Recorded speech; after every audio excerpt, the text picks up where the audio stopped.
A new way to think about exercise and aging. What if exercising harder isn't what keeps us strong as we age? What if the real key is knowing when not to push and learning to listen more closely to the body's internal signals?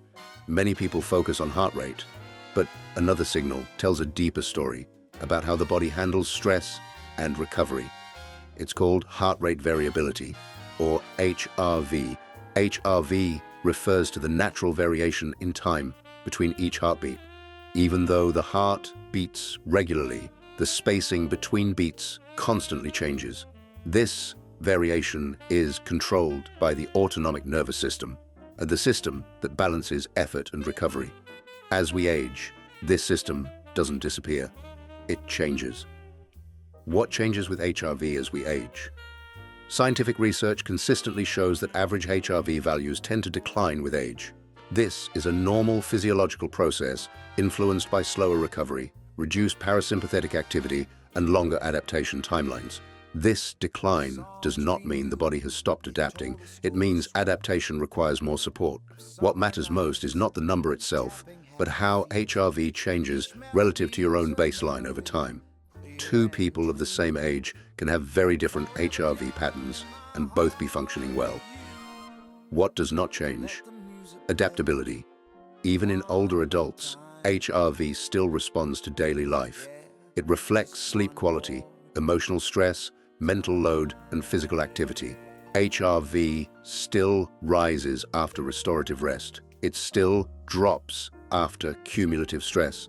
The signal remains meaningful, not as a performance score, but as a reflection of recovery capacity. This is especially important because aging bodies often experience delayed warning signs. Fatigue and strain may appear suddenly rather than gradually. HRV can offer earlier insight, allowing adjustments before exhaustion builds. Why? HRV-guided training supports confidence. Many older adults reduce activity not because of lack of motivation, but because of fear of injury, fatigue, or overdoing it. HRV-guided training helps reduce this uncertainty. Fatigue appears first in the nervous system before it shows up in muscles. HRV reflects this early load. It allows movement decisions to be adjusted without relying on pain or extreme tiredness as feedback. Lower HRV days are not failures. They reflect recent stress. When this variability is normalized, guilt decreases and consistency improves. Confidence grows when movement feels predictable and safe. HRV-guided training versus rigid exercise plans. Traditional exercise plans assume recovery is predictable and consistent. Aging physiology doesn't work that way. HRV-guided approaches keep the habit of movement while adjusting intensity.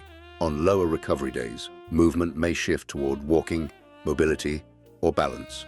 On higher recovery days, slightly greater challenge may feel appropriate. This approach aligns with auto-regulation principles already used in rehabilitation and aging science. Importantly, it increases autonomy. When people feel permission to adjust, long-term participation improves. Using HRV as a daily check-in, HRV works best when it is not treated as a judgment or grade. Single readings matter less than patterns over time. Trends provide context. Stability is meaningful. Used gently, HRV encourages curiosity rather than pressure.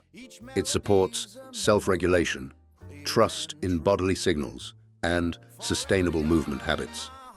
Closing thought. Aging well isn't about pushing harder, it's about listening better. HRV doesn't tell you what to do. It helps you understand what your body has capacity for today. So, movement can remain safe, consistent, and lifelong.